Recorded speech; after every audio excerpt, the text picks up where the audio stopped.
Eric Hobsbawm. 14. A Era dos Extremos. 13. Socialismo real. A Revolução de Outubro não produziu apenas uma divisão histórica mundial, ao estabelecer o primeiro Estado e sociedade pós-capitalistas, mas também dividiu o marxismo e as políticas socialistas. Após a Revolução de Outubro, as estratégias e perspectivas socialistas começaram a basear-se mais em exemplos políticos que em análises do capitalismo. Goran Terborn, 1985, página 227.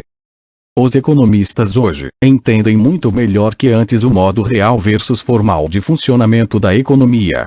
Sabem da segunda economia, talvez até de uma terceira também, e de uma mistura de práticas informais, mas generalizadas sem as quais nada funciona.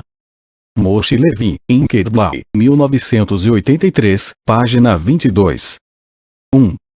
Quando se assentou o pó das batalhas de guerra e guerra civil no início da década de 1920, e congelou-se o sangue dos cadáveres e das feridas, a maior parte do que fora antes de 1914 o Império Russo Ortodoxo dos Czares emergiu intacta como império, mas sob o governo dos bolcheviques e dedicada à construção do socialismo mundial. Foi o único dos antigos impérios dinástico-religiosos a sobreviver à Primeira Guerra Mundial, que despedaçara tanto o Império Otomano, cujo sultão era califa de todos os fiéis muçulmanos, quanto o Império Habsburgo, que mantinha uma relação especial com a Igreja Romana. Os dois desabaram sob as pressões da derrota. O fato de a Rússia ter sobrevivido como uma entidade multiétnica única, que se estendia da fronteira polonesa no ocidente até a fronteira japonesa no oriente, quase certamente se deveu à Revolução de Outubro, pois as tensões que haviam desmontado os impérios anteriores em toda parte surgiram ou ressurgiram na União Soviética no fim da década de 1980, quando o sistema comunista que mantivera a União intacta desde 1917 abdicou efetivamente. O que quer que trouxesse o futuro, o que emergiu no início da década de 1920 foi um Estado único, desesperadamente empobrecido e atrasado, muito mais atrasado até que a Rússia czarista, mas de enormes dimensões, um sexto da superfície do mundo, como gostavam de gabar-se os comunistas entre as guerras, dedicado a uma sociedade diferente e oposta ao capitalismo. Em 1945, as fronteiras da região que se separou do capitalismo mundial ampliaram-se dramaticamente.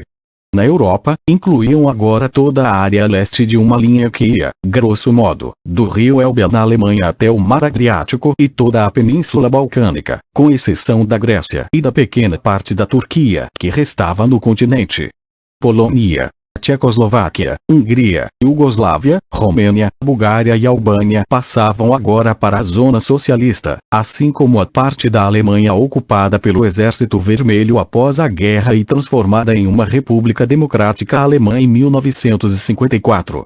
A maior parte da área perdida pela Rússia depois da guerra e da Revolução pós-1917 e um ou dois territórios antes pertencentes ao Império Habsburgo também foram recuperados ou adquiridos pela União Soviética entre 1939 e 1945. Enquanto isso, uma vasta e nova extensão da futura região socialista se dava no Extremo Oriente, com a transferência do poder para regimes comunistas na China, 1949, e, em parte, na Coreia, 1945, e no que fora a Indochina Francesa, Vietnã, Laos, Camboja, no curso da Guerra de 30 Anos, 1945-75. Houve mais algumas extensões da região comunista um pouco mais tarde, no hemisfério ocidental, Cuba, 1959, e África, na década de 1970, mas substancialmente o setor socialista do globo já tomara forma em 1950. Graças aos enormes números do povo chinês, incluía agora um terço da população mundial, embora o tamanho médio dos estados socialistas, tirando a China, a União Soviética e o Vietnã, 58 milhões, não fosse particularmente grande.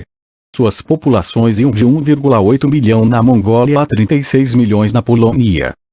Essa era parte do mundo cujos sistemas sociais em determinada altura da década de 1960 vieram a ser chamados, na terminologia da ideologia soviética, de países de socialismo realmente existente. um termo ambíguo que implicava, ou sugeria, que podia haver outros e melhores tipos de socialismo, mas na prática esse era o único que funcionava de fato. Foi também a região cujos sistemas econômicos e sociais, assim como os regimes políticos, desmoronaram totalmente na Europa quando a década de 1980 deu lugar à de 1990. No leste, os sistemas políticos ainda se mantiveram, embora a reestruturação econômica de fato que sofreram em vários graus equivalesse a uma liquidação do socialismo como fora até então entendido por esses regimes, notadamente na China. Os regimes dispersos que imitavam, ou eram inspirados, pelo socialismo realmente existente em outras partes do mundo, ou tinha desmoronado, ou provavelmente não iriam ter uma vida longa. A primeira coisa a observar na região socialista do globo era que, durante a maior parte de sua existência, formou um subuniverso separado e em grande parte autossuficiente econômica e politicamente. Suas relações com a economia mundial, capitalista ou dominada pelo capitalismo dos países desenvolvidos, eram surpreendentemente escassas. Mesmo no auge do grande boom no comércio internacional, durante a Era de Ouro, só alguma coisa tipo 4% das exportações das economias de mercado capitalistas foram para as economias centralmente planejadas, e na década de 1980 a fatia de exportações do terceiro mundo que ia para elas não era muito maior. As economias socialistas mandavam um pouco mais de suas modestas exportações para o resto do mundo, mas mesmo assim 2/3 de seu comércio internacional na década de 1960, 1965, se faziam dentro de seu próprio setor. O International Trade, 1983, volume 1, página 1046.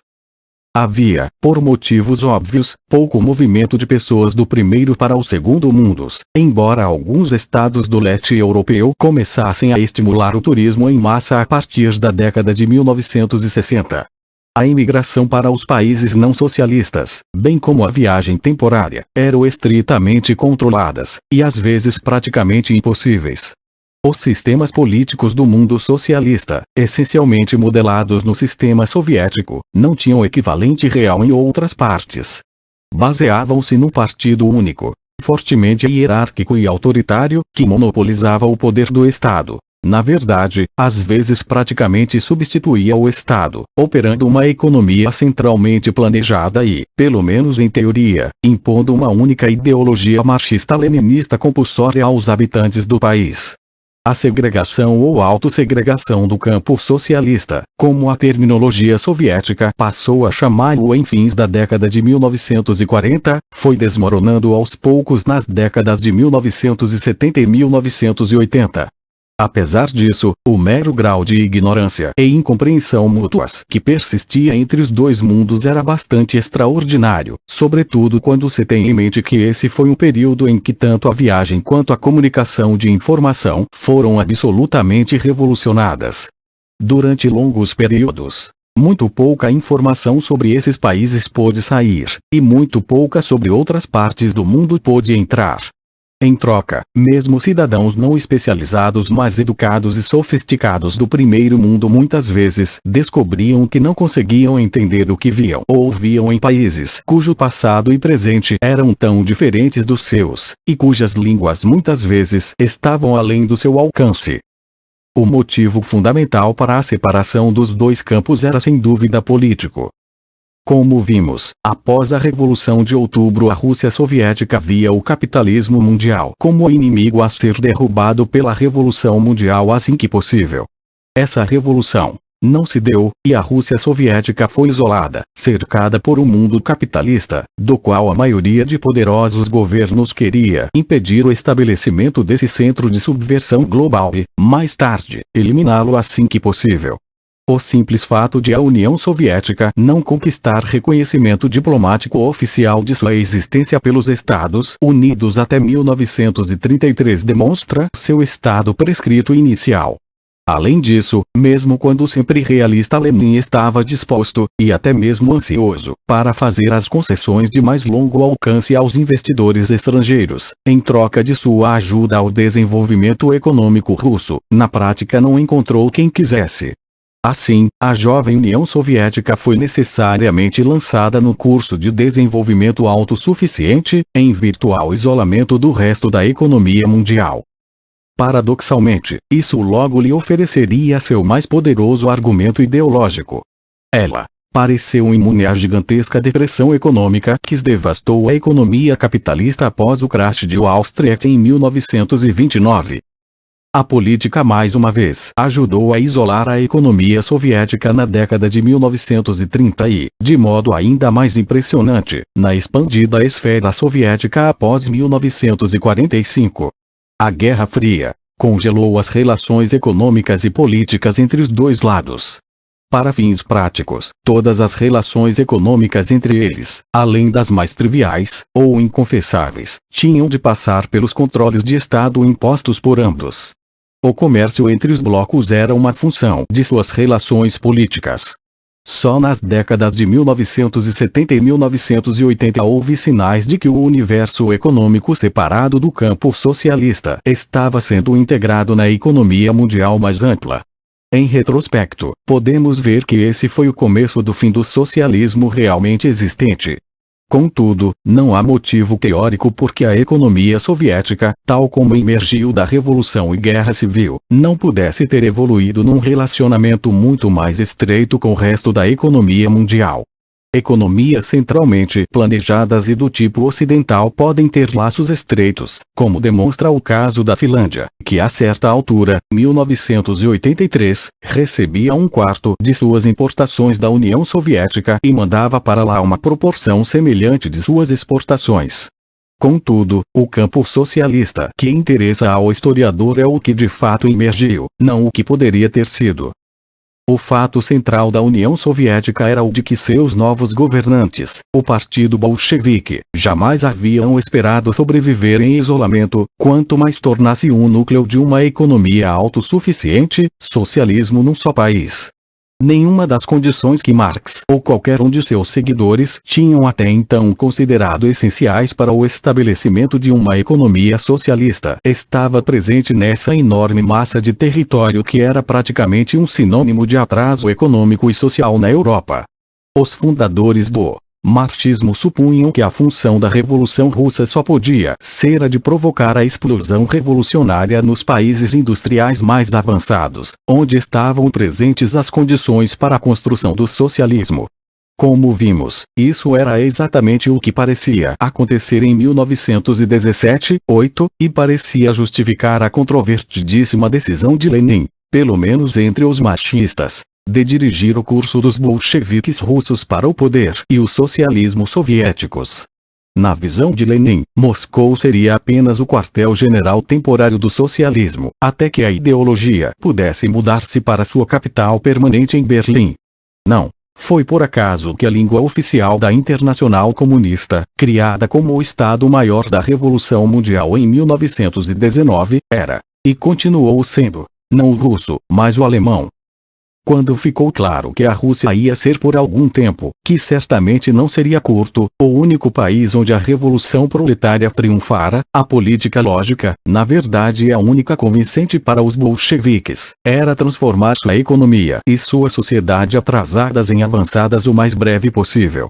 A maneira mais óbvia de fazer isso que se conhecia era combinar uma ofensiva total contra o atraso cultural das massas notoriamente escuras, ignorantes, analfabetas e supersticiosas com uma corrida total para a modernização tecnológica e a revolução industrial. O comunismo de base soviética, portanto, passou a ser um programa voltado para a transformação países atrasados em avançados. Essa concentração de crescimento econômico ultra rápido não deixava de ter apelo mesmo no mundo capitalista desenvolvido em sua era de catástrofe, desesperadamente em busca de uma maneira de recuperar seu dinamismo econômico. Era ainda mais diretamente relevante para os problemas do mundo fora da Europa Ocidental e América do Norte, a maior parte do qual podia reconhecer sua própria imagem no atraso agrário da Rússia soviética. A receita soviética de desenvolvimento econômico, planejamento econômico estatal centralizado, voltado para a construção ultra-rápida das indústrias básicas, e infraestrutura essencial a uma sociedade industrial moderna, parecia feita para eles.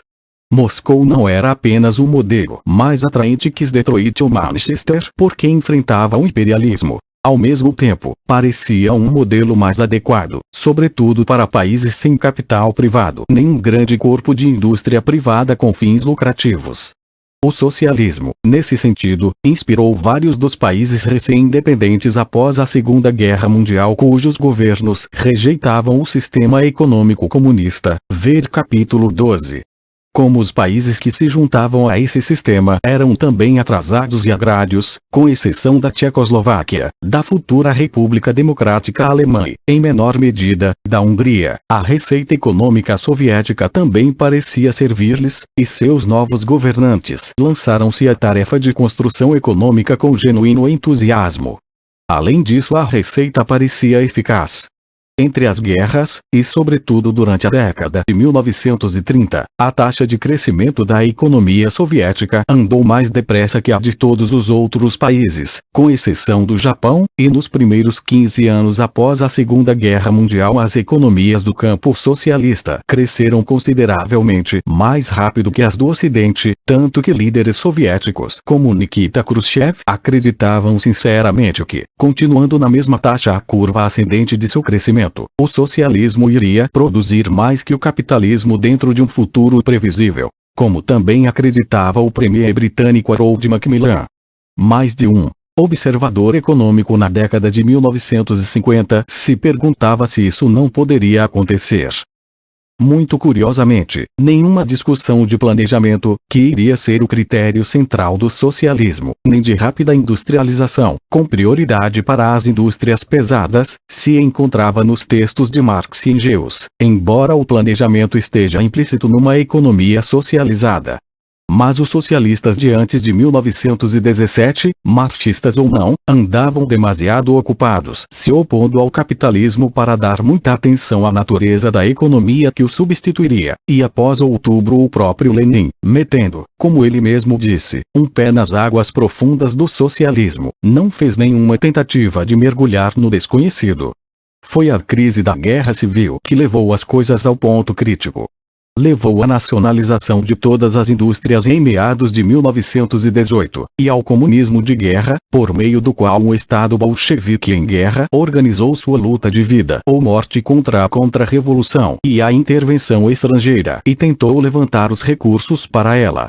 Todas as economias de guerra, mesmo em países capitalistas, envolvem planejamento e controle pelo Estado. Na verdade, a inspiração específica da ideia de planejamento de Lenin foi a economia de guerra alemã de 1914-18, que, como vimos, não era provavelmente o melhor modelo para seu período e tipo.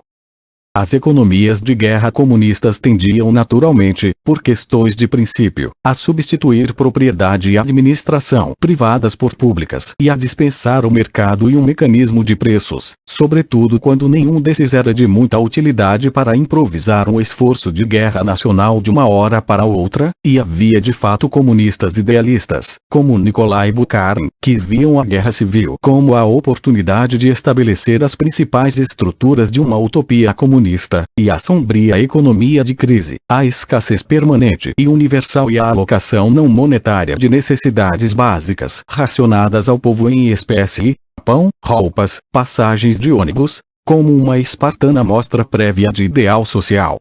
Na verdade, à medida que o regime soviético emergia vitorioso das lutas de 1918-20, era evidente que o comunismo de guerra, por mais necessário que fosse no momento, não podia continuar, em parte porque os camponeses se rebelariam contra a requisição militar de seus grãos, que tinha sido a base dessa economia de guerra, e os operários contra as privações, em parte porque esse regime não oferecia meios eficazes de restaurar uma economia praticamente destruída. A produção de ferro e aço fora reduzida de 4,2 milhões de toneladas em 1913 para 200 mil em 1920. Com seu realismo habitual, Lenin introduziu em 1921 uma nova política econômica, que na verdade reintroduzia um mercado e, de fato, em suas próprias palavras, recuava do comunismo de guerra para o capitalismo de Estado. Contudo, foi nesse momento mesmo, em que a já retrógrada economia soviética caíra para 10% de suas dimensões pré-guerra, ver capítulo 2, que a necessidade de industrializar maciçamente, e fazê-lo por planejamento do governo, se tornou a tarefa prioritária básica para o governo soviético. E embora a nova política econômica desmantelasse o comunismo de guerra, o controle e pressão do Estado continuaram sendo o único modelo conhecido de uma economia de propriedade e administração socializadas. A primeira instituição de planejamento, a Comissão do Estado para a Eletrificação da Rússia, GOERRO, em 1920, visava, muito naturalmente, a uma tecnologia modernizante, mas a Comissão de Planejamento do Estado estabelecida em 1921, GOSPLAN, tinha objetivos mais universais. Continuou existindo sob esse nome até o fim da União Soviética. Tornou-se a ancestral e inspiradora de todas as instituições estatais destinadas a planejar ou mesmo exercer supervisão macroeconômica sobre as economias dos estados do século XX. A nova política econômica, conhecida como NEP no Ocidente, foi objeto de apaixonado debate na Rússia na década de 1920, e de novo no início dos anos Gorbachev na década de 1980, mas por motivos opostos. Na década de 1920, era claramente reconhecida como uma derrota para o comunismo, ou pelo menos um desvio, das colunas em marcha para o socialismo, da rodovia principal, para a qual, de uma maneira ou de outra, era preciso descobrir o caminho de volta. Os radicais, como os seguidores de Trotsky, queriam um rompimento com a NEP o mais breve possível, e uma corrida em massa para a industrialização, que foi a política eventualmente adotada sob Stalin. Os moderados, encabeçados por Bukharin, quis deixar para trás o ultra-radicalismo dos anos de comunismo de guerra, tinham aguda consciência das limitações políticas e econômicas sob as quais precisava operar o governo bolchevique num país mais esmagadoramente dominado pela agricultura camponesa que antes da Revolução. Eles favoreciam uma transformação gradual. As opiniões do próprio Lenin não puderam ser adequadamente expressas depois que a paralisia o atingiu em 1922, ele sobreviveu apenas até o início de 1924, mas, embora não pudesse expressar-se, parece ter preferido o gradualismo. Por outro lado, os debates da década de 1980 eram buscas retrospectivas de uma alternativa socialista histórica ao stalinismo que de fato sucedesse a NEP, uma estrada para o socialismo diferente da realmente prevista pela direita e esquerda bolcheviques na década de 1920. Em retrospecto, Bukharin tornou-se uma espécie de proto-Gorbachev. Esses debates não são mais relevantes. Olhando para trás, podemos ver que a razão original para a decisão de estabelecer um poder socialista na Rússia desapareceu quando a Revolução Proletária não conseguiu conquistar a Alemanha. Pior que isso, a Rússia sobreviveu à guerra civil em ruínas e muito mais atrasada do que sob o czarismo. Claro, czar, nobreza, fidalguia e burguesia haviam desaparecido. 2 milhões de pessoas emigraram e com isso o Estado soviético viu-se privado de grande parte de seus quadros qualificados.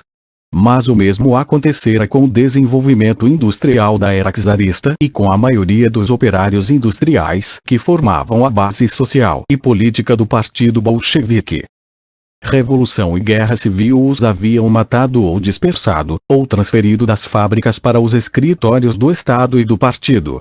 O que restava era uma Rússia mais firmemente ancorada no passado, a massa imóvel e imutável de camponeses nas restauradas comunidades aldeãs, às quais a Revolução tinha, contra a opinião marxista inicial, dado a terra, ou antes, cuja ocupação e distribuição da terra em 1917, ela aceitara como o preço necessário da vitória e sobrevivência. Em muitos aspectos, a NEP foi uma breve era de ouro da Rússia camponesa. Suspenso acima dessa massa estava o Partido Bolchevique, não mais representando ninguém. Como reconheceu Lenin com sua habitual lucidez, tudo que o partido tinha a seu favor era o fato de ser, e provavelmente permanecer sendo, o governo aceito e estabelecido do país. Nada mais tinha.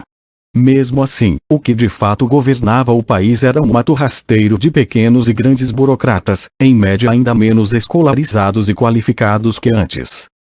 Que opções tinha esse regime, que era, além disso, isolado e boicotado por governos e capitalistas estrangeiros, e preocupado com a expropriação de bens e investimentos russos pela Revolução? A NEP na verdade teve um brilhante êxito na restauração da economia soviética a partir da ruína de 1920. Em 1926, a produção industrial soviética havia mais ou menos recuperado seu nível pré-guerra, embora isso não significasse grande coisa.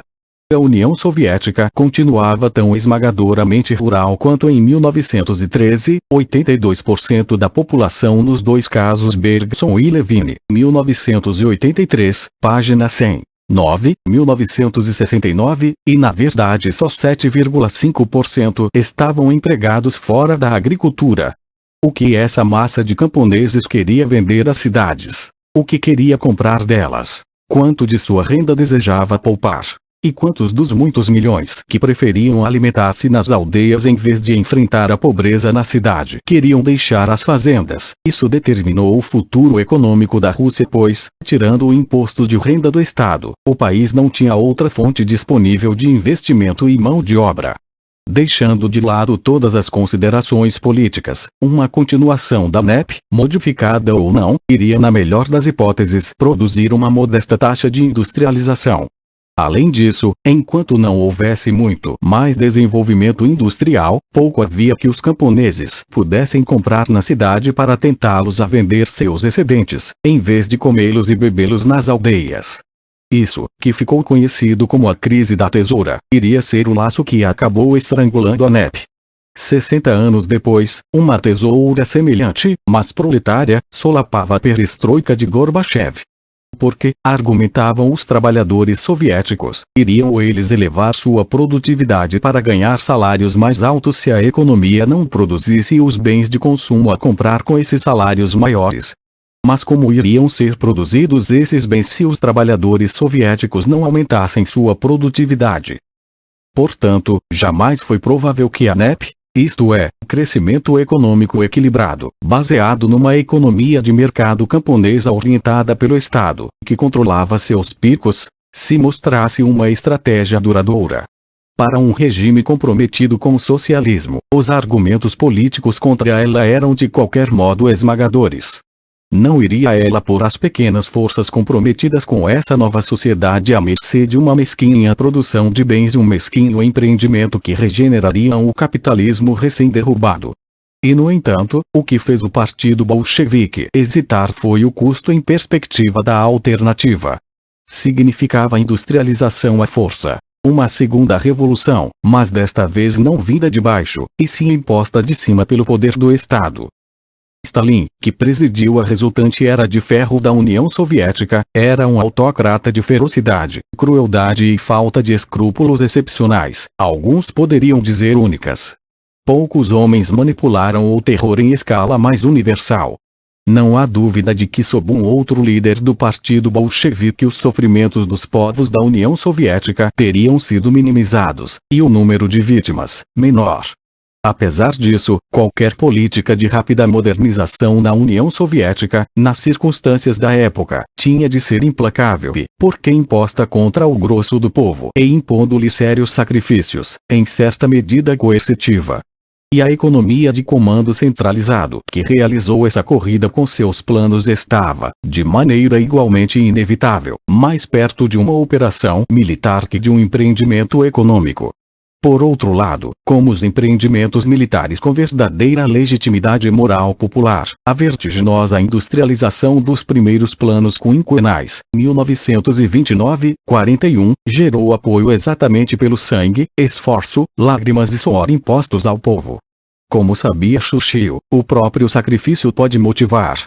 Por mais difícil que seja de acreditar, mesmo o sistema stalinista, que mais uma vez transformou camponeses em servos presos à terra e tornou partes importantes da economia dependentes de uma força de trabalho de entre 4 e 13 milhões de pessoas prisioneiras, os Gulags van der Linden, 1993, quase certamente desfrutava substancial apoio, embora, claro, não entre o campesinato. Fitzpatrick, 1994. A economia planejada dos planos quinquenais, que tomou o lugar da NEP em 1928, era necessariamente um instrumento grosseiro, muito mais grosseiro que os sofisticados cálculos dos economistas pioneiros do Gosplan na década de 1920, que por sua vez eram mais grosseiros que os instrumentos de planejamento de que dispunham os governos e grandes empresas do fim do século XX. Essencialmente, seu objetivo era mais criar novas indústrias do que dirigi-las, e preferiu dar prioridade imediata aos setores básicos da indústria pesada e da produção de energia, que eram a fundação de qualquer grande economia industrial: carvão, ferro e aço, eletricidade, petróleo, etc. A excepcional riqueza da União Soviética em matérias-primas adequadas tornava essa opção ao mesmo tempo lógica e conveniente. Como em uma economia de guerra, e a economia planejada soviética era uma espécie de economia de guerra, as metas de produção podem e na verdade muitas vezes têm de ser estabelecidas sem consideração de custo e custo/benefício. Seu acerto é verificado na prática, dependendo de elas poderem ou não ser cumpridas e quando. Como em todos esses esforços de vida ou morte, o método mais eficaz de cumprir metas e prazos é dar ordens urgentes que produzem corridas totais. A crise é sua forma de administrar. A economia soviética instalou-se como um conjunto de rotinas quebradas por frequentes e quase institucionalizados esforços de choque em resposta a ordens vindas de cima. Nikita Khrushchev iria depois buscar desesperadamente um meio de fazer o sistema funcionar de algum outro modo diferente do da resposta ao grito. Khrushchev, 1990, p. 18. Stalin, antes, explorara o assalto, estabelecendo deliberadamente metas irrealistas que encorajavam esforços sobre-humanos. Além disso, as metas, uma vez estabelecidas, tinham de ser entendidas e cumpridas até o mais remoto posto avançado de produção na Ásia interior, por administradores, gerentes, técnicos e trabalhadores que, pelo menos na primeira geração, eram inexperientes, mal escolarizados e mais acostumados a arados de madeira que a máquinas. O caricaturista David Lovo, visitando a União Soviética no início da década de 1930, fez um desenho de uma moça de fazenda coletiva distraidamente tentando ordenhar um trator. Isso eliminou os últimos elementos de sofisticação, a não ser no mais alto escalão, que, por esse mesmo motivo, tinha a responsabilidade de uma centralização cada vez mais total.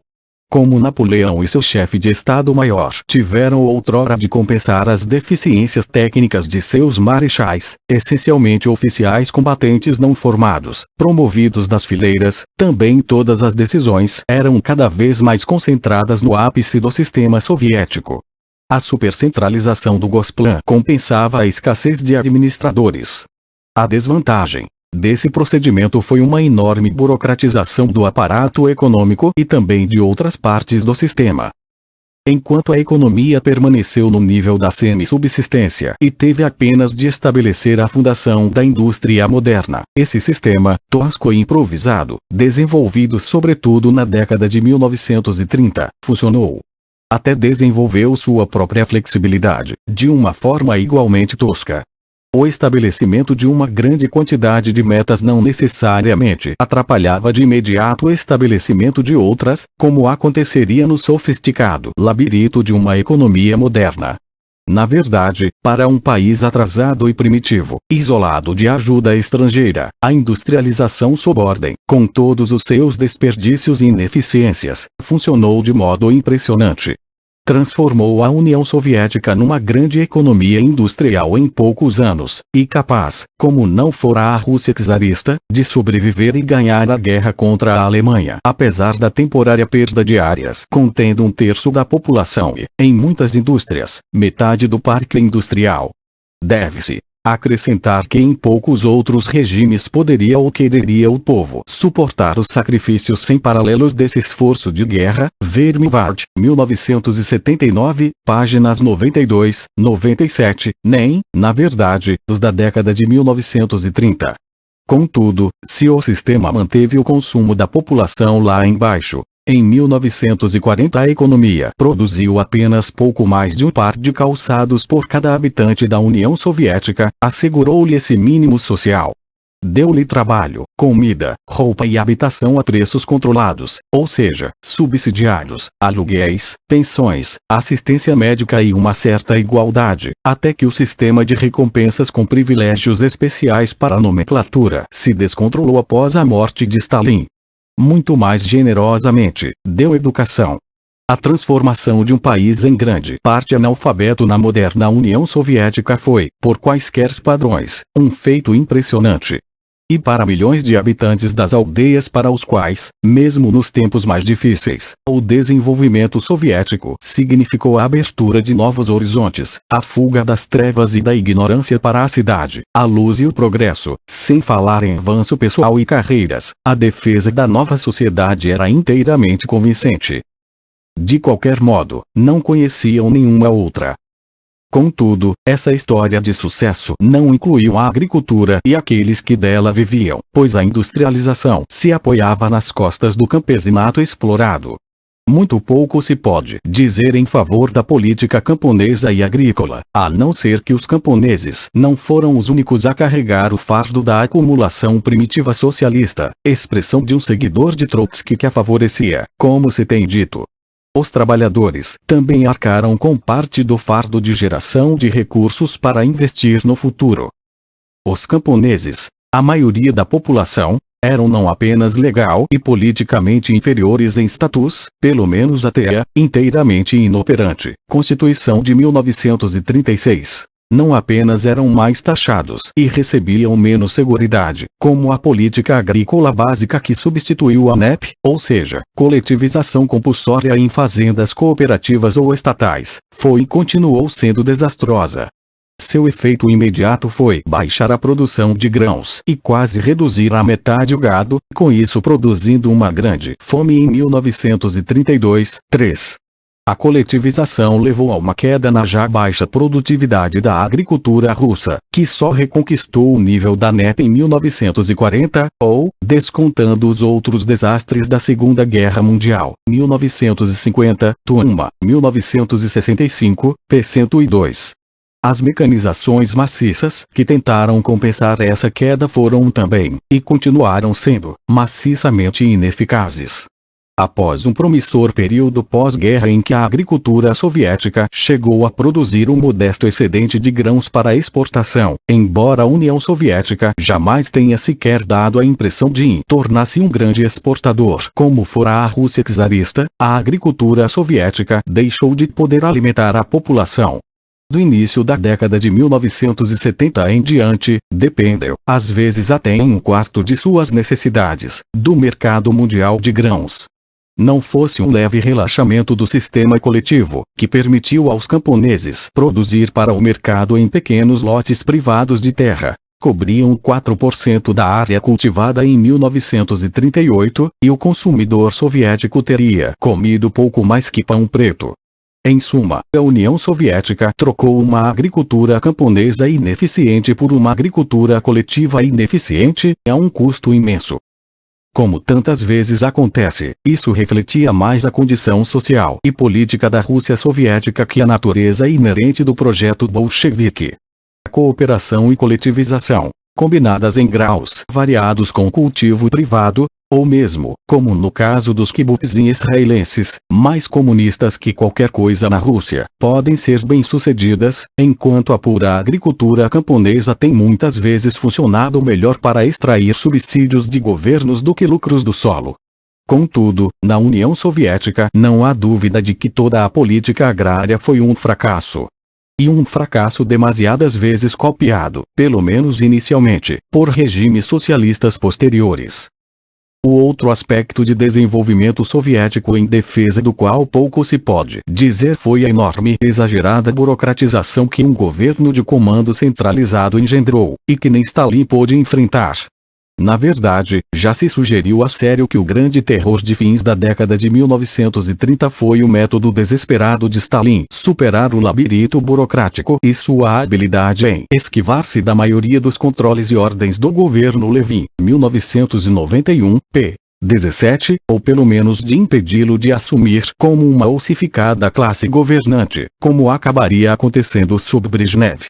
Toda tentativa de tornar a administração mais flexível e eficiente simplesmente a inchava e tornava mais indispensável.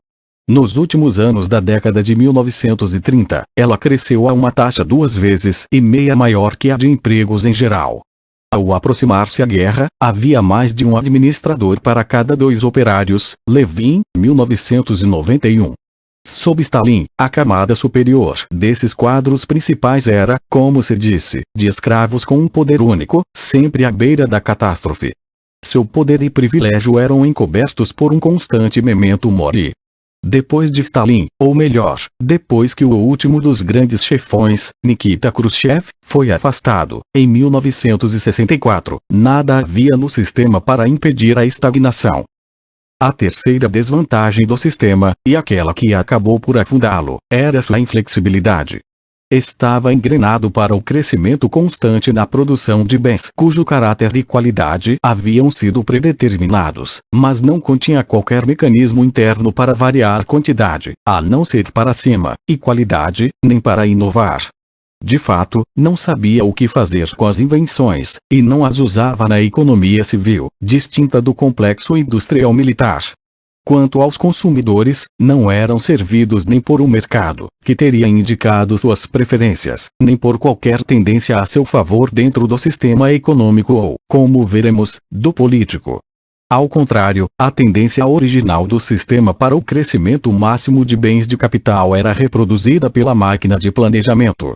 O máximo que se podia afirmar era que, enquanto a economia crescia, proporcionava mais bens de consumo mesmo quando a estrutura industrial continuava favorecendo os bens de capital.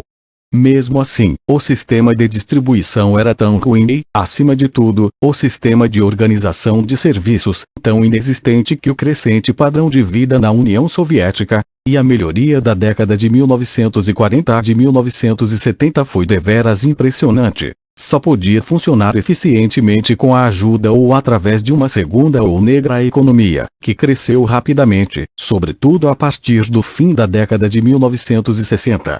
Como as economias não oficiais, por definição, escapam à documentação oficial, só podemos imaginar suas dimensões. Mas em fins da década de 1970, estimava-se que a população urbana soviética gastava cerca de 20 bilhões de rublos em consumo privado, assistência médica e legal, além de cerca de 7 bilhões em gorjetas, para obter serviços. Alexeyev, 1990. Isso seria na época uma soma comparável ao total de importações do país. Em suma, o sistema soviético foi projetado para industrializar o mais rapidamente possível um país muito atrasado e subdesenvolvido, na suposição de que seu povo se satisfaria com um padrão de vida que garantisse um mínimo social e um padrão de vida material pouco acima da subsistência. O quanto dependia do que pingava do crescimento geral de uma economia engrenada para favorecer a industrialização. Apesar da ineficiência e desperdício, atingiu esses objetivos. Em 1913, o Império Czarista, com 9,4% da população mundial, produzia 6% do total mundial de rendas nacionais e 3,6% de sua produção industrial. Em 1986, a União Soviética, com menos de 6% da população global, produzia 14% da renda nacional do globo e 14,6% de sua produção industrial. Mas apenas uma fatia um pouco maior da produção agrícola do mundo. Boletim, 1987, páginas 148, 52. A Rússia se transformara numa grande potência industrial, e na verdade seu status de superpotência, mantido por quase meio século, apoiou-se nesse sucesso. Contudo, e ao contrário das expectativas dos comunistas, o motor do desenvolvimento soviético era construído de modo mais a diminuir a velocidade do que a acelerá-la quando, depois de o veículo avançar uma certa distância, o motorista pisasse fundo no acelerador. Seu dinamismo continha um mecanismo da própria exaustão. Foi nesse o sistema que, depois de 1944, se tomou o modelo para as economias sob as quais vivia um terço da raça humana. Contudo, a Revolução Soviética também desenvolveu um sistema político muito especial. Os movimentos populares europeus da esquerda, incluindo os movimentos trabalhistas e socialistas marxistas a que pertencia o Partido Bolchevique, recorriam a duas tradições políticas, a eleitoral, e às vezes mesmo a democracia direta, e os esforços revolucionários centralizados voltados para a ação, herdados da fase jacobina da Revolução Francesa. Os movimentos trabalhistas e socialistas de massa que surgiram quase em toda parte na Europa no fim do século XIX, como partidos, sindicatos trabalhistas, cooperativas ou uma combinação disso tudo, eram fortemente democráticos tanto na estrutura interna quanto nas aspirações políticas. Na verdade, onde não existiam ainda constituições baseadas em amplo direito de voto, eram as principais forças a pressionar por elas e, ao contrário dos anarquistas, os marxistas estavam fundamentalmente empenhados na ação política. O sistema político da União Soviética, depois também transferido para o mundo socialista, rompeu decisivamente com o lado democrático dos movimentos socialistas, embora mantendo com eles um compromisso cada vez mais acadêmico em teoria. Chegava mesmo a ir além da herança jacobina, que, fosse qual fosse seu compromisso com o rigor e a implacável ação revolucionários, não favorecia a ditadura individual. Em suma, a economia soviética era uma economia de comando, portanto a política soviética era uma política de comando. Essa evolução refletia em parte a história do Partido Bolchevique, em parte as crises e prioridades urgentes do jovem regime soviético e em parte as peculiaridades do ex-seminarista filho do remendão bêbado da Geórgia que se tornou o autócrata da União Soviética, sob o auto-escolhido nome político de Homem de Aço, ou seja, Stalin, 1879-1953. O modelo de Lenin do Partido de Vanguarda, um quadro singularmente eficiente e disciplinado de revolucionários profissionais, preparados para executar as tarefas a eles destinadas por uma liderança central, era potencialmente autoritário, como inúmeros outros marxistas russos igualmente revolucionários haviam indicado desde o início. O que iria deter o substitutismo das massas pelo partido que ele dizia conduzir? E o dos membros, eleitos por seus comitês, ou antes dos congressos regulares que manifestavam suas opiniões? E o do comitê central pela liderança operacional de fato, e eventualmente pelo líder único, em teoria eleito, que na prática substituía todos esses. O perigo, como se viu, não era menos real pelo fato de Lenin não querer, nem estar, em posição de ser ditador, ou porque o Partido Bolchevique, como todas as organizações da esquerda ideológica, se comportava muito menos como um Estado-Maior militar e muito mais como uma interminável sociedade de debates. Esse perigo tornou-se mais imediato após a Revolução de Outubro, quando os bolcheviques se transformaram de um corpo de uns poucos milhares de clandestinos no partido de massa de centenas de milhares, eventualmente milhões de mobilizadores, administradores, executivos e controladores profissionais, que submergiram os velhos bolcheviques e outros socialistas pré-1917 que se juntaram a eles, como Leon Trotsky. Não partilhavam de nada da velha cultura política da esquerda. Tudo o que sabiam era que o partido estava certo e que as decisões tomadas por autoridades superiores deviam ser executadas, se se queria salvar a revolução. Qualquer que fosse a atitude pré-revolucionária dos bolcheviques para com a democracia dentro e fora do partido, a liberdade de expressão, as liberdades e tolerância civis, as circunstâncias dos anos 1917-21 impunham um modo cada vez mais autoritário de governo e dentro de um partido comprometido com qualquer ação que fosse, ou parecesse ser, necessária para manter o frágil e acossado poder soviético. Na verdade não começara como um governo unipartidário, nem como um governo que rejeitasse a oposição, mas ganhou a guerra civil como uma ditadura unipartidária garantida por um poderoso aparelho de segurança, e usando o terror contra os contra-revolucionários. Igualmente importante, o próprio partido abandonou a democracia interna, quando se proibiu a discussão coletiva de políticas alternativas, em 1921. O centralismo democrático que governava em teoria tornou-se simples centralismo. Deixou de atuar segundo sua própria constituição partidária. As assembleias anuais de congressos do partido foram se tornando menos regulares, até que, sob Stalin, acabaram sendo imprevisíveis e ocasionais. Os anos da NEP relaxaram a atmosfera não política, mas não a sensação de que o partido era uma minoria sitiada, que podia ter a história do seu lado, mas trabalhava a contrapelo das massas russas e do presente russo.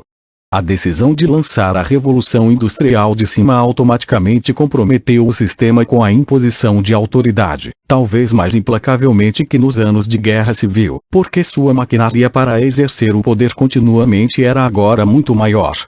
Foi, então, que os últimos elementos de separação de poderes, o modesto, embora minguante, espaço de manobra do governo soviético enquanto distinto partido, chegaram ao fim. A liderança política única do partido concentrava agora o poder absoluto em suas mãos, subordinando tudo mais. Foi nesse ponto que o sistema se tornou uma autocracia sob Stalin, e uma autocracia buscando impor controle total sobre todos os aspectos das vidas e pensamentos de seus cidadãos, ficando toda a existência destes, até onde possível, subordinada à consecução dos objetivos do partido, definidos e especificados pela autoridade suprema. Isso certamente não fora previsto por Marx e Engels, e também não se desenvolverá na Segunda Internacional, marxista, e na maioria de seus partidos. Assim, Karl Liebknecht, que, com Rosa Luxemburgo, tornou-se líder dos comunistas alemães, e com ela foi assassinado em 1919 por oficiais reacionários, nem sequer se dizia marxista, embora fosse filho de um fundador do Partido Social Democrata Alemão. Os austro-marxistas, porém, como o nome sugere, comprometidos com Marx, não hesitavam em seguir seus próprios e variados caminhos, e mesmo quando alguém era rotulado de herege oficial, como foi Edward Bernstein por seu revisionismo, ninguém discutia que era um social-democrata legítimo. De fato, ele continuou como editor oficial das obras de Marx e Engels. A ideia de que um Estado socialista forçasse cada cidadão a pensar a mesma coisa, quanto mais a de que dotasse seus líderes, coletivamente, de algo semelhante à infalibilidade papal, que uma só pessoa exercesse essa função era inconcebível, não teria passado pela mente de nenhum socialista importante antes de 1917. Pode-se no máximo dizer que o socialismo marxista era, para seus adeptos, um apaixonado compromisso pessoal, um sistema de esperança e crença, que tinha algumas características de uma religião secular, embora não mais que a ideologia de grupos de cruzados não socialistas, e, talvez mais objetivamente, que, assim que virou um movimento de massa, a teoria sutil se tornou na melhor das hipóteses um catecismo. Na pior, um símbolo de identidade e lealdade, como uma bandeira, que deve ser saudada. Esses movimentos de massa, como havia muito tinham notado socialistas centro-europeus inteligentes, também tendiam a admirar líderes, e mesmo a adorá-los, embora se deva dizer que há conhecidíssima tendência à discussão e rivalidade dentro dos partidos esquerdistas em geral mantinha isso sob certo controle. A construção do mausoléu de Lenin na Praça Vermelha, onde o corpo embalsamado do grande líder ficaria eternamente visível para os fiéis, não derivou de nada, nem sequer da tradição revolucionária russa, mas foi uma tentativa óbvia de mobilizar o apelo dos santos e relíquias cristãos para um povo atrasado, em benefício do regime soviético. Pode-se também dizer que no partido bolchevique construído por Lenin, a ortodoxia e intolerância foram em certa medida adotadas não como valores em si, mas por motivos pragmáticos. Como um bom general, e Lenin foi fundamentalmente um planejador de ação, ele não queria que as discussões nas fileiras impedissem a efetividade política. Além disso, como outros gênios práticos, estava convencido de que sabia mais, e tinha pouco tempo para outras opiniões. Em teoria, era um marxista ortodoxo, até mesmo um fundamentalista, porque estava claro para ele que qualquer interferência no texto de uma teoria cuja essência era a revolução provavelmente estimularia moderados e reformistas. Na prática, modificava sem hesitar as opiniões de Marx e fazia-lhes acréscimos livremente, sempre defendendo sua lealdade literal ao mestre. Como, durante a maior parte dos anos de 1917, liderou e representou uma aguerrida minoria na esquerda russa, mesmo dentro da social-democracia russa, Adquirira fama de intolerância e dissidência, mas hesitava tão pouco em acolher os adversários assim que a situação mudava quanto em denunciá-los, e mesmo depois de outubro jamais se valeu de sua autoridade dentro do partido e sim, invariavelmente, da argumentação. Também, como vimos, suas posições jamais passaram incontestadas. Se houvesse vivido, Lenin sem dúvida continuaria denunciando adversários, e, como na guerra civil, sua intolerância pragmática não conheceria limites. Contudo, não há indício de que ele previsse, ou sequer tivesse tolerado, a espécie de versão secular de religião de Estado universal e compulsória que se desenvolveu após sua morte. Stalin pode não a ter fundado conscientemente. Pode ter apenas seguido o que via como tendência principal de uma Rússia camponesa atrasada com sua tradição ortodoxa e autocrática. Mas é improvável que, sem ele, essa versão se houvesse desenvolvido e é certo que não teria sido imposta a outros regimes socialistas, nem copiada por eles. Contudo, uma coisa se deve dizer. A possibilidade de ditadura está implícita em qualquer regime baseado num partido único, irremovível. Num partido organizado na base hierárquica centralizada dos bolcheviques de Lenin, torna-se uma probabilidade. E a irremovibilidade era apenas outro nome para a total convicção dos bolcheviques de que a revolução não devia ser revertida, e de que o seu destino estava nas mãos deles e de ninguém mais. Os bolcheviques diziam que um regime burguês poderia, em segurança, considerar a derrota de um governo conservador e a sucessão de um liberal, uma vez que isso não mudaria o caráter burguês da sociedade, mas não iria nem podia tolerar um regime comunista, pelo mesmo motivo que um regime comunista não podia tolerar ser derrubado por qualquer força que fosse restaurar a velha ordem. Os revolucionários, incluindo os socialistas revolucionários, não são democratas no sentido eleitoral, por mais sinceramente convencidos que estejam de agir no interesse do povo. Apesar disso, mesmo que a suposição de que o partido era um monopólio político com um papel liderante tornasse um regime democrático tão improvável quanto uma igreja católica democrática, isso não implicava ditadura pessoal. Foi Stalin quem transformou os sistemas políticos comunistas em monarquias não hereditárias. Em muitos aspectos, Stalin, pequenino, 117 cauteloso, inseguro, cruel, noturno, e infinitamente desconfiado, parece mais uma figura saída da vida dos Césares, de Suetônio, do que da política moderna. Externamente pouco imponente e na verdade nada memorável, uma mancha cinzenta, como o chamou um observador em 1917, Sukhanov, ele conciliou e manobrou onde foi preciso, até chegar ao topo. Mas, claro, seus talentos bastante consideráveis o tinha posto perto do topo mesmo antes da Revolução. Foi membro do primeiro governo após o governo revolucionário, como comissário de nacionalidades.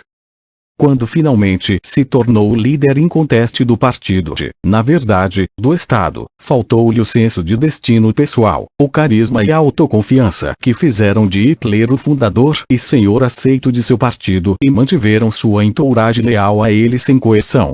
Stalin dirigiu seu partido, como tudo mais ao alcance de seu poder pessoal, pelo terror e o medo.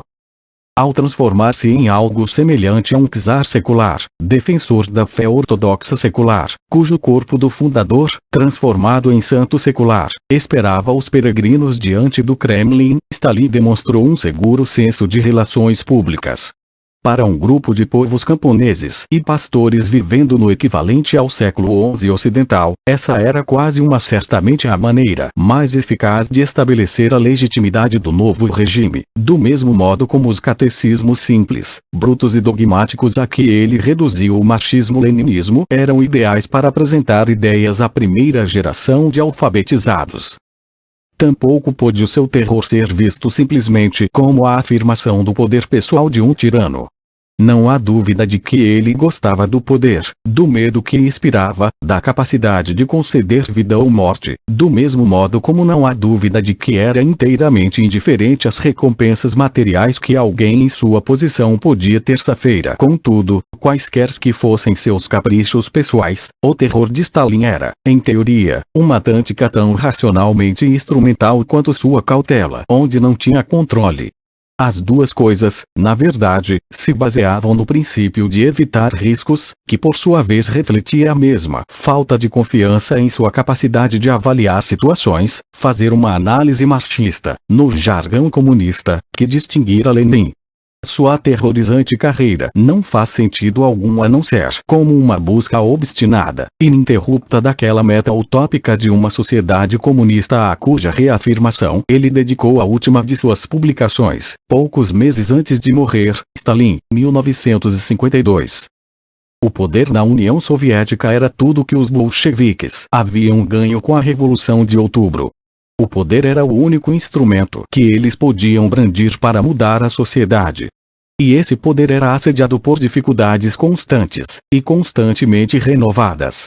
Este é o significado da tese de Stalin, fora isso absurda, de que a luta de classes se tornaria mais intensa décadas depois de o proletariado ter tomado o poder. Só a determinação de usar consistente e implacavelmente o poder para eliminar todos os obstáculos possíveis ao processo podia assegurar o eventual sucesso. Três coisas empurraram uma política baseada nessa suposição para um absurdo mortal. Primeiro, a crença de Stalin em que, em última análise, só ele sabia o caminho à frente e era suficientemente determinado para segui-lo. Muitos políticos e generais têm esse senso de indispensabilidade, mas só os que dispõem de poder absoluto estão em posição de obrigar outros a partilhar essa crença.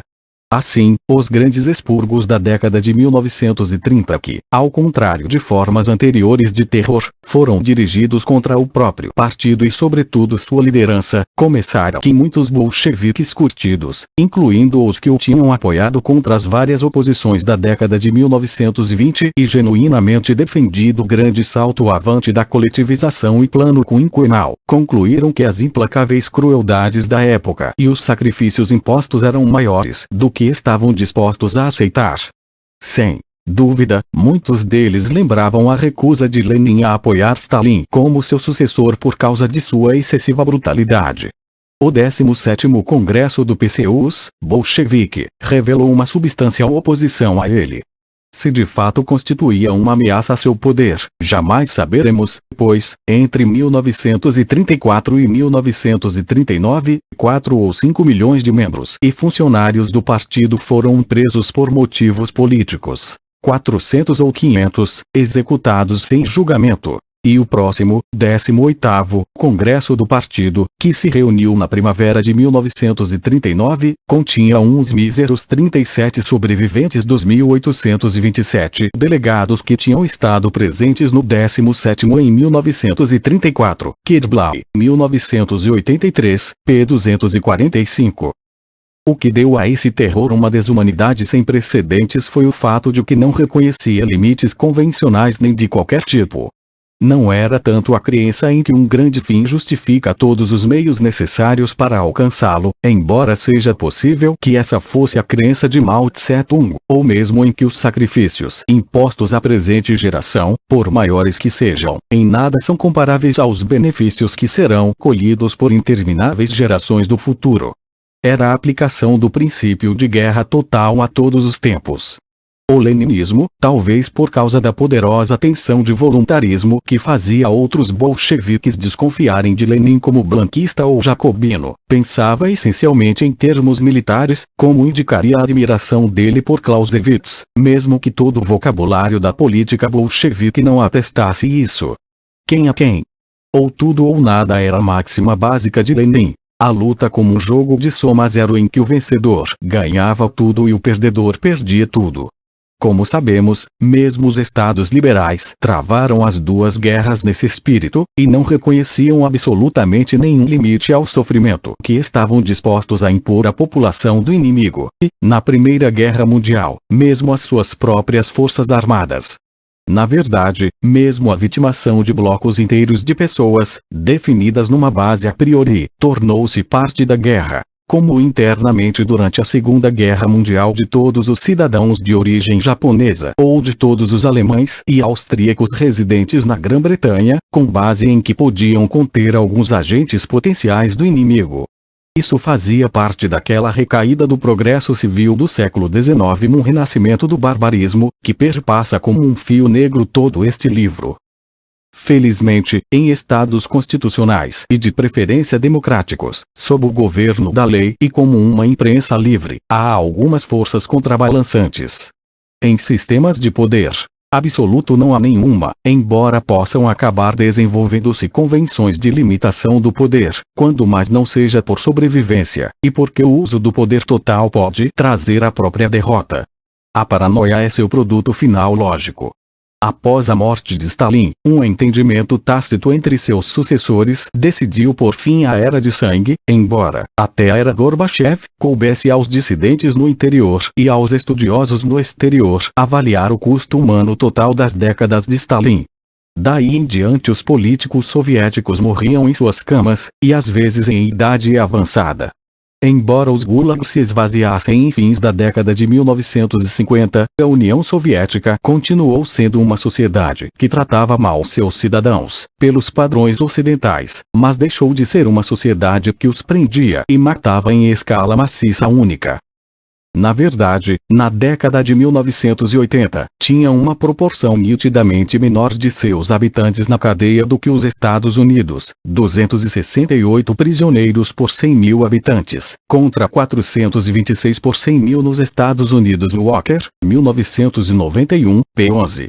Além disso, nas décadas de 1960 e 1970 a União Soviética se tornou de fato uma sociedade em que o cidadão comum provavelmente corria menor risco de ser deliberadamente morto por crime, conflito civil ou pelo Estado do que em um número substancial de outros países na Ásia, África e Américas. Apesar disso, continuava sendo um Estado policial, uma sociedade autoritária e, por quaisquer padrões realistas, sem liberdade. Só a informação oficialmente autorizada ou permitida chegava ao cidadão, qualquer outro tipo continuou sendo pelo menos tecnicamente punível por lei até a política da glasnost, a abertura, de Gorbachev, e a liberdade de viajar e fixar-se dependia de permissão oficial, uma restrição cada vez mais nominal dentro da União Soviética, mas bastante real quando se tinha de cruzar fronteiras mesmo para outro país socialista amigo. Em todos esses aspectos, a União Soviética continuou sendo nitidamente inferior à Rússia czarista.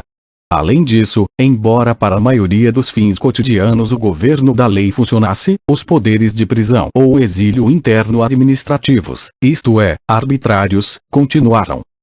É provável que jamais se possa calcular adequadamente o custo humano das décadas de ferro da Rússia, pois mesmo as estatísticas oficiais de execução e da população dos gulags existentes, ou que podem vir a tornar-se disponíveis, não podem cobrir todas as perdas, e as estimativas variam enormemente, dependendo da suposição feita pelos estimadores.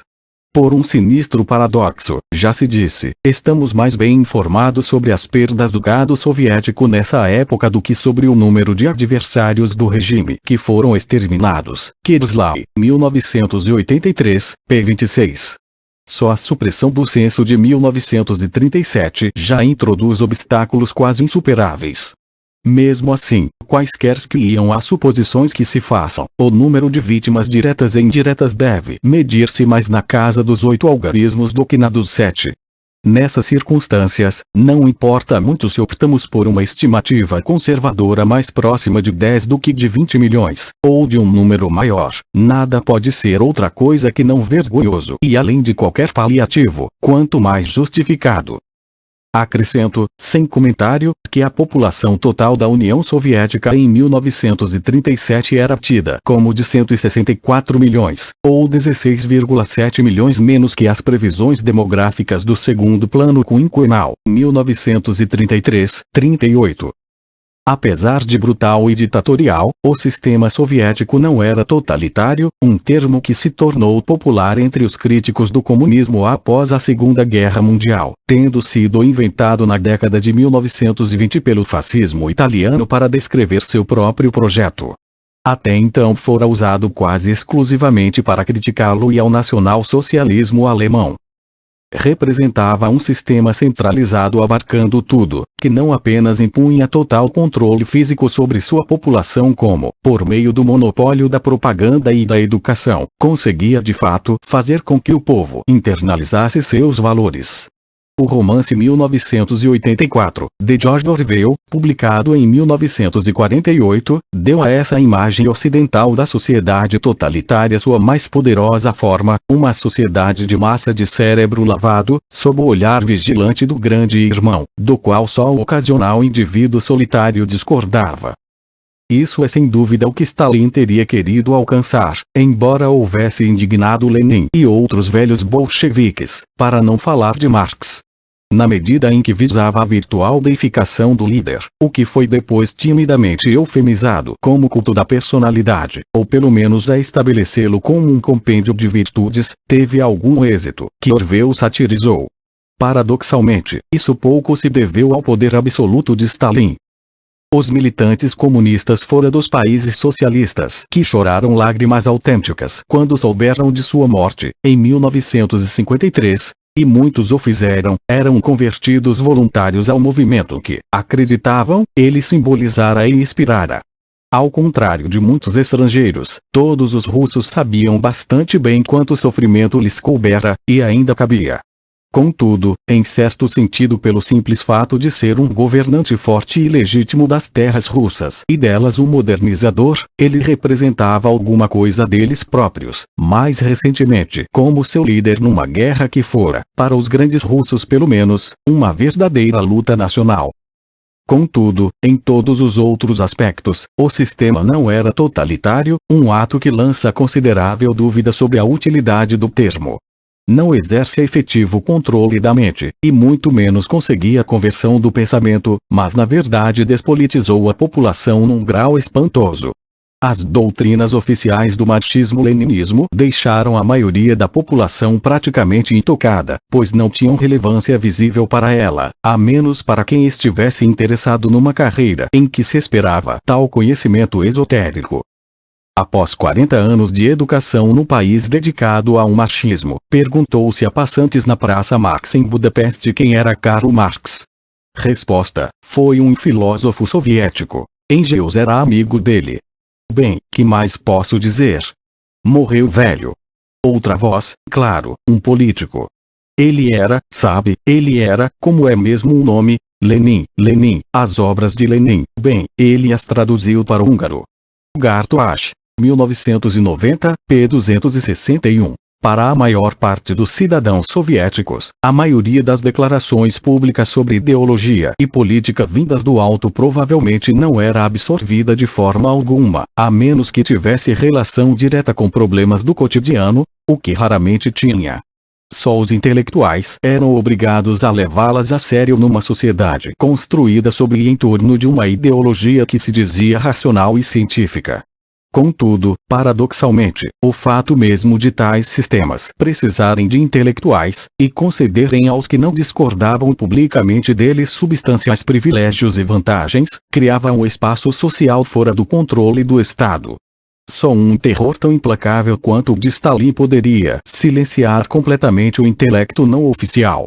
Na União Soviética, ele ressurgiu tão logo o gelo do medo começou a derreter. O Degelo, 1954, era o título de um influente romance. A tese de Ilya Ehrenburg, 1891-1967, um talentoso sobrevivente, na década de 1950.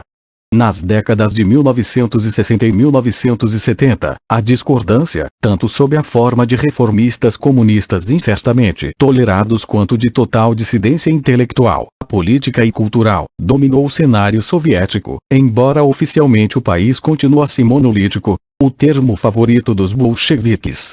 Isso iria tornar-se evidente na década de 1980. 2. Os estados comunistas que passaram a existir após a Segunda Guerra Mundial, ou seja, todos, com exceção da União Soviética, eram controlados por partidos comunistas formados ou modelados nos moldes soviéticos, ou seja, stalinistas. Isso se aplicava até mesmo, em certa medida, ao Partido Comunista Chinês, que estabelecera verdadeira autonomia em relação a Moscou na década de 1930, sob Mao Tse-tung. Talvez se aplicasse menos a recrutas posteriores do campo socialista no Terceiro Mundo, Cuba, de Fidel Castro, e vários outros regimes africanos, asiáticos e latino-americanos de vida mais breve, que surgiram na década de 1970, e que também tendiam a assimilar-se oficialmente ao padrão soviético estabelecido.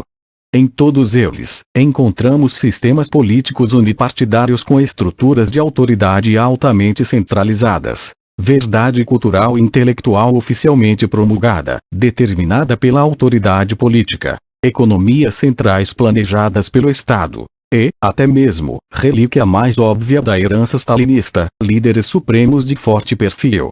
Na verdade, nos estados diretamente ocupados pelo exército soviético, incluindo os serviços de segurança soviéticos, os governos locais eram obrigados a seguir o exemplo soviético, por exemplo organizando julgamentos e expurgos em senados de comunistas locais segundo o modelo de Stalin, um assunto pelo qual os partidos comunistas locais não demonstravam nenhum entusiasmo espontâneo. Na Polônia e Alemanha Oriental, conseguiram até evitar inteiramente essas caricaturas do processo judicial, e nenhum comunista importante foi assassinado ou entregue aos serviços de segurança soviéticos, embora, depois do rompimento com Tito, destacados líderes locais na Bulgária, Traicho Kostov, e Hungria, László Rajk, fossem executados, e no último ano de Stalin um julgamento em massa particularmente implausível de destacados líderes tchecos, com tonalidade acentuadamente antissemita, dizimasse a velha liderança do partido local. Isso pode ou não ter tido alguma relação com o comportamento cada vez mais paranoico do próprio Stalin, que se deteriorava física e mentalmente, e planejava eliminar até mesmo seus seguidores mais leais. Os novos regimes da década de 1940, não obstante na Europa tivessem se tornado possíveis, todos, pela vitória do Exército Vermelho, só em 4 casos foram impostos exclusivamente pela força das armas. Na Polônia, na parte ocupada da Alemanha, na Romênia, onde um movimento de comunistas locais consistia na melhor das hipóteses numas poucas centenas de pessoas, a maioria não romenos étnicos. E, substancialmente, na Hungria. Na Iugoslávia e Albânia foi muito mais um produto doméstico. Na Tchecoslováquia os 40% de votos do Partido Comunista em 1947 quase certamente refletiam uma verdadeira força na época, e na Bulgária a influência comunista era reforçada pelo sentimento russófilo tão universal naquele país. O poder comunista na China, na Coreia e na antiga Indochina francesa, ou melhor, após a divisão da Guerra Fria, na parte norte desses países, nada deveu às armas soviéticas, embora depois de 1949 os regimes comunistas menores se beneficiassem, por algum tempo, do apoio chinês. Os acréscimos posteriores ao campo socialista, a começar por Cuba, abriram seu próprio caminho até lá, embora os movimentos guerrilheiros de libertação na África pudessem contar com sério apoio do bloco soviético.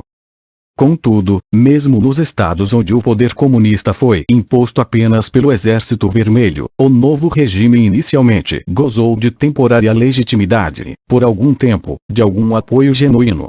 Como vimos, capítulo 5, a ideia de construir um novo mundo sobre o que era tão visivelmente a ruína do velho inspirou muitos dos jovens intelectuais. Por mais impopulares que fossem o partido e o governo, a própria energia e determinação que ambos traziam à tarefa de reconstrução do pós-guerra impunham um amplo consentimento, se bem que relutante. Na verdade, era difícil negar o sucesso dos novos regimes nessa tarefa. Nos estados agrários mais atrasados, como vimos, o compromisso comunista com a industrialização, quer dizer, com o progresso e a modernidade, repercutia muito além das fileiras do partido. Que podia duvidar de que países como a Bulgária ou a Iugoslávia progrediam muito mais rapidamente do que parecerá provável, ou mesmo possível, antes da guerra? Somente onde uma primitiva e brutal União Soviética ocupara e absorvera à força regiões menos atrasadas, ou, de qualquer modo, regiões com cidades desenvolvidas, como nas áreas transferidas em 1939, 40, e na zona soviética da Alemanha, após 1954 República Democrática Alemã, que continuaram após 1945 a ser saqueadas pelos soviéticos para sua própria reconstrução, o balanço pareceu negativo.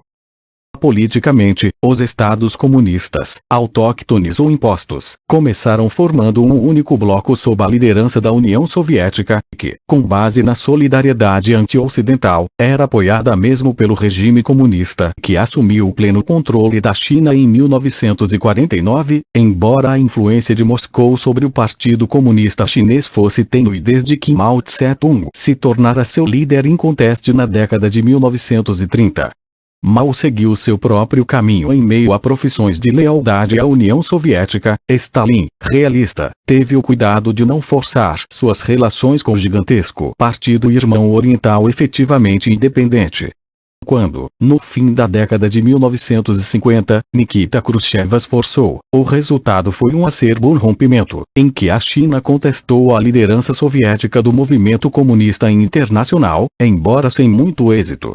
A atitude de Stalin em relação aos estados e partidos comunistas da Europa ocupada pelos exércitos soviéticos foi menos conciliatória, em parte porque seus exércitos ainda se achavam presentes na Europa Oriental, mas também porque ele achava que podia contar com a genuína lealdade dos comunistas locais a Moscou e a si próprio.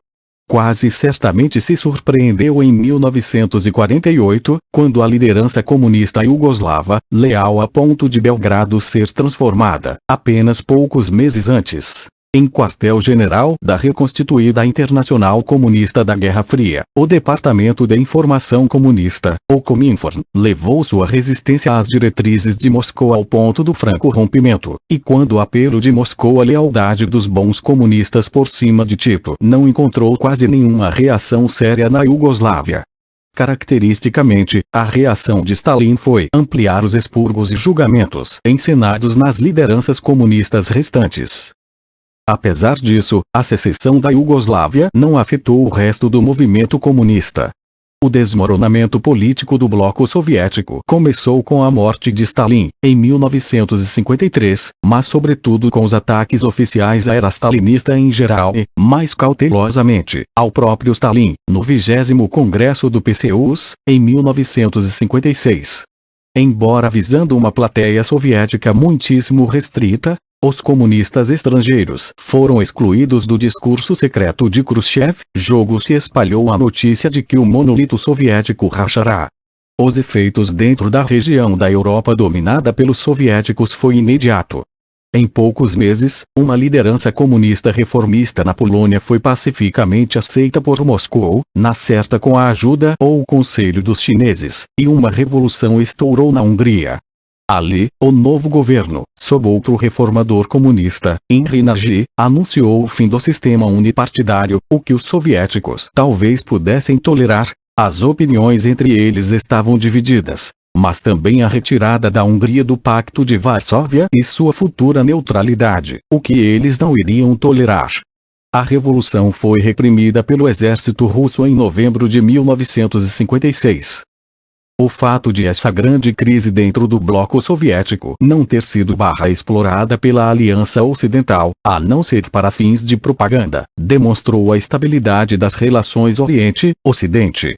Os dois lados aceitavam tacitamente as zonas de influência um do outro, e durante as décadas de 1950 e 1960 nenhuma mudança revolucionária local surgiu no globo para perturbar esse equilíbrio, com exceção de Cuba.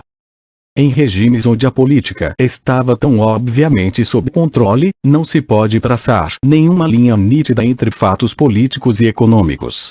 Assim, os governos da Polônia e Hungria não puderam deixar de fazer concessões econômicas a povos que haviam tão claramente demonstrado sua falta de entusiasmo pelo comunismo.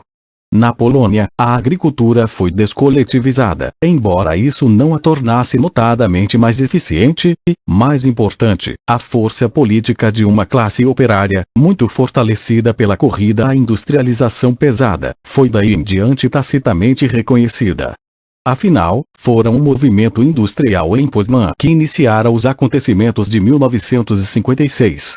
Daí até o trunfo do Solidariedade, no fim da década de 1980, a política e a economia polonesa foram dominadas pelo confronto dessa massa irresistível, o regime, e desse objeto inamovível, a classe operária, que, a princípio sem organização, acabou organizando-se no movimento trabalhista clássico, aliado como sempre a intelectuais, e formando um movimento político, exatamente como previra Marx. Só que a ideologia desse movimento, como tiveram de observar com melancolia os marxistas, não era anticapitalista, mas antissocialista. Caracteristicamente, esses confrontos eram sobre as periódicas tentativas de governos poloneses de reduzir os fortes subsídios a custos de vida básicos, aumentando os preços. Isso levava a greves, seguidas tipicamente, após uma crise no governo, de retirada. Na Hungria, a liderança imposta pelos soviéticos após a derrota da Revolução de 1956 foi mais genuinamente reformista e eficaz. Começou, sob János Kadar, 1912-89, a liberalizar sistematicamente, e talvez com tácito apoio de setores influentes na União Soviética, o regime, conciliar a oposição e, na verdade, a realizar os objetivos de 1956, dentro dos limites do que a União Soviética encarava como aceitável. Nisso, teve um êxito notável até a década de 1980. O mesmo não se deu com a Tchecoslováquia, politicamente inerte desde o implacável expurgo do início da década de 1950, mas começando cautelosa e hesitante a desestalinizar-se. Por dois motivos, esse processo foi se avolumando na segunda metade da década de 1960. Os eslovacos, incluindo o componente eslovaco do PC, jamais inteiramente à vontade no Estado binacional, davam apoio a uma potencial oposição dentro do partido. Não por acaso o homem eleito para o secretariado-geral num golpe do partido em 1968 era um eslovaco, Alexander Dubček. Contudo, inteiramente à parte, foi se tornando cada vez mais difícil resistir à pressão para reformar a economia e introduzir um pouco de racionalidade e flexibilidade no sistema de comando do tipo soviético na década de 1960. Como veremos, essa pressão era sentida então em todo o mundo comunista. A descentralização econômica, não politicamente explosiva em si, tornou-se explosiva quando combinada com a exigência de liberalização econômica e, mais ainda, política. Na Tchecoslováquia, essa exigência era tanto mais forte não apenas porque o stalinismo fora particularmente duro e duradouro, mas também porque tantos de seus comunistas, sobretudo intelectuais, orundos de um partido com genuíno apoio de massa antes e depois da ocupação nazista, estavam profundamente chocados com o contraste entre as esperanças comunistas que ainda retinham e a realidade do regime. Como tantas vezes aconteceu na Europa ocupada pelos nazistas, onde o partido se tornou o coração do movimento de resistência, atraiu jovens idealistas cujo compromisso nessa época era uma garantia de abnegação. Que mais, além da esperança e possível tortura e morte, poderia esperar alguém que, como um amigo deste escritor, entrou para o partido em Praga em 1941?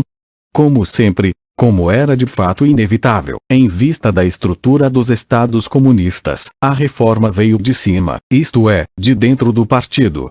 A Primavera de Praga, em 1968, precedida e acompanhada de fermentação e agitação político-culturais, coincidiu com a explosão geral de radicalismo estudantil discutida em outra parte, ver capítulo 10. Um dos raros movimentos que cruzaram oceanos e as fronteiras de sistemas sociais, e produziram movimentos sociais simultâneos, sobretudo centrados nos estudantes, da Califórnia em México a Polônia e Iugoslávia. O programa de ação do PC tcheco poderia ou não ter sido, mal aceito pelos soviéticos, embora movesse a ditadura unipartidária perigosamente em direção a uma democracia pluralista.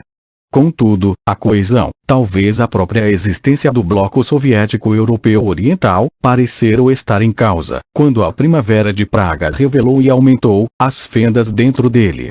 De um lado, regimes linha dura, como Polônia e a Alemanha Oriental, receavam desestabilização interna com o exemplo tcheco, que criticavam duramente. Do outro, os tchecos eram entusiasticamente apoiados pela maioria dos partidos comunistas europeus, pelos húngaros reformistas e, fora do bloco, pelo regime comunista independente de Tito na Iugoslávia, além da Romênia, que, desde 1965, começara a assinalar sua distância de Moscou em bases nacionalistas, sob a liderança de um novo líder, Nicolae Ceausescu, 1918-89. Em assuntos internos, Ceausescu era tudo, menos um reformador comunista. Tanto Tito quanto Ceausescu visitaram Praga e receberam do público acolhidas de heróis. Daí Moscou, embora não sem hesitações e divisões, decidir derrubar o regime de Praga pela força militar. Isso revelou ser o virtual fim do movimento comunista centrado em Moscou, já rachado pela crise de 1956. Contudo, manteve o bloco soviético unido por mais 20 anos, mas daí em diante só pela ameaça de intervenção militar soviética. Nos últimos 20 anos da União Soviética, mesmo a liderança de partidos comunistas governantes parece ter perdido qualquer crença real no que fazia. Enquanto isso, e inteiramente independente da política, tornava-se cada vez mais urgente a necessidade de reformar ou mudar o sistema econômico de planejamento central do tipo soviético. De um lado, as economias não socialistas desenvolvidas cresceram e floresceram como jamais antes, ver capítulo 9, ampliando o já considerável fosso entre os dois sistemas. Isso era particularmente óbvio na Alemanha, onde os dois conviviam em diferentes partes do mesmo país. Por outro lado, a taxa de crescimento das economias socialistas, que superará a das economias ocidentais até a última parte da década de 1950, começou visivelmente a afrouxar. O Produto Nacional Bruto Soviético, que crescia a uma taxa de 5,7% ao ano na década de 1950, quase tão rápido quanto nos primeiros 12 anos da industrialização, 1928-40, caiu para 5,2% na década de 1960, 3,7% na primeira metade da de 1970, 2,6% na segunda metade dessa década e 2% nos últimos antes de Gorbachev, 1980, 85, Ofer, 1987, página 1778. O registro da Europa Oriental era semelhante. Tentativas de tornar o sistema mais flexível, essencialmente pela descentralização, foram feitas na década de 1960 em quase toda parte no bloco soviético, não menos na própria União Soviética sob o premier Kosygin, nessa década. Com exceção das reformas húngaras, não foram notoriamente bem-sucedidas, e em vários casos mal decolaram, ou, como na Tchecoslováquia, não foram permitidas por motivos políticos. Um membro um tanto excêntrico da família dos sistemas socialistas, a Iugoslávia, não foi notadamente mais bem-sucedido quando, por hostilidade ao stalinismo, substituiu a economia centralmente planejada por um sistema de empresas cooperativas autônomas. Quando a economia mundial entrou em novo período de incertezas, na década de 1970, ninguém no Oriente ou Ocidente esperava mais que as economias socialistas realmente existentes alcançassem e ultrapassassem, ou mesmo acompanhassem, as não socialistas. Contudo, embora mais problemáticas que antes, o futuro delas não parecia causa de preocupação imediata. Isso logo iria mudar,